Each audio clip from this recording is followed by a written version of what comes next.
Elena Huffman from Stargate Universe, and you're watching Science Fiction TV.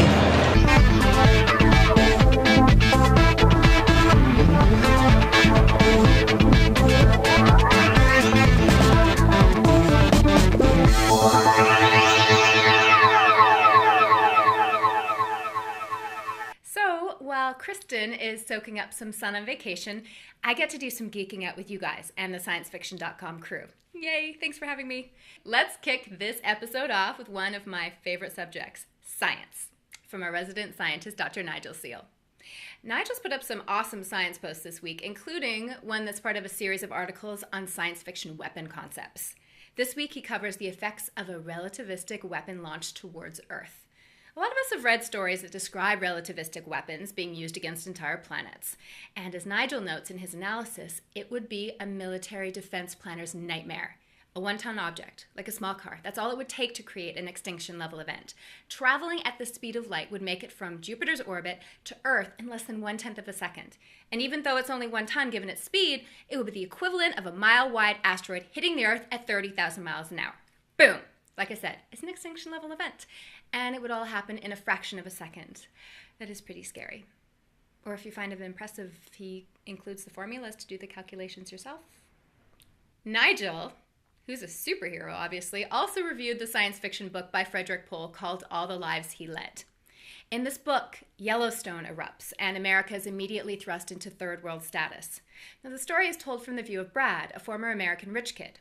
Nigel notes that the book got off to a slow start, but by page 84, the story picks up and becomes a solid page-turner. Now, I love the subject of hypothetical apocalyptic events, so really, I do.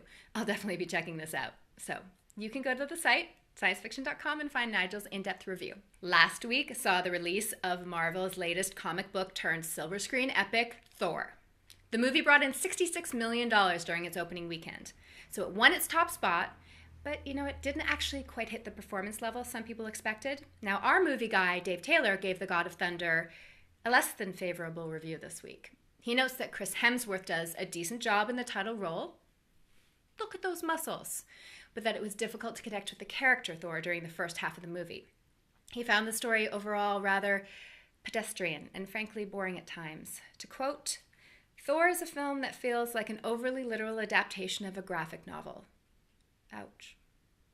But still go see it, really. I am a big fan of the writers, and I'm looking forward to checking it out and making my own opinion of it.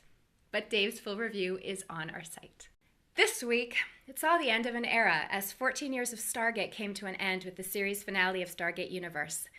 A review of Twitter chatter after the final episode shows that overall it ended on a solid note with some incredible acting. In honor of the final episode, we offered an autographed picture of Elena Huffman to a random commenter on our YouTube channel. So drumroll. The winner is... Can you see that name? I can't pronounce it. It's in binary. I don't speak binary, but yay, congratulations! You get the picture. Wow, that's awesome. So we'll all miss seeing Elena every week aboard the Destiny, but you will have her picture to frame or sell for a fortune one day in the future. So don't forget who hooked you up here. Now, while Thor the movie may not have thundered its way into some hearts, the comic book is a different story. There have been a number of artists that have depicted the Norse god over the years, and we have another contest for you featuring the artwork of one of the greats, Greg Horn. Greg has drawn for all the major lines, and he's autographed this awesome picture of Thor wrecking some serious havoc. Awesome! Now to win, all you have to do is subscribe and comment on our YouTube channel, and we'll draw a random winner to be announced next week. So comment. I'll comment back.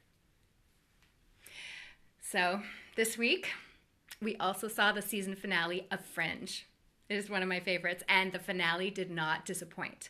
Now, this has been a roller coaster of a season with 2 parallel universes, thus 2 versions of almost every character, 3 in some cases. And I'm not going to spoil the ending for you, but needless to say, I am so curious to see how the writers resolve the twist next season. It was just so good. And thank goodness that there is going to be a next season, especially as Fox just axed a bunch of shows this week.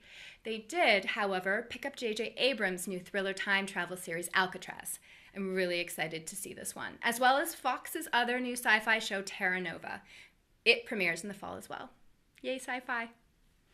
On the comics front, our columnist and my buddy, Amy Radcliffe, reviewed Artifact 7 from Top Cow Comics. The story is getting more intense and more confusing as new characters keep coming on the scene with each book. She finds the concept exciting, and the potential for epic battles is huge, which I love. While we don't know if all these new characters will be played in some grand conclusion, the story is engaging enough to keep you reading. The article is on our site. Brian gives us a review of BPRD, The Dead Remembered #2. The story picks up exactly where the first book ended and jumps right into the story of the ghosts the BPRD are investigating.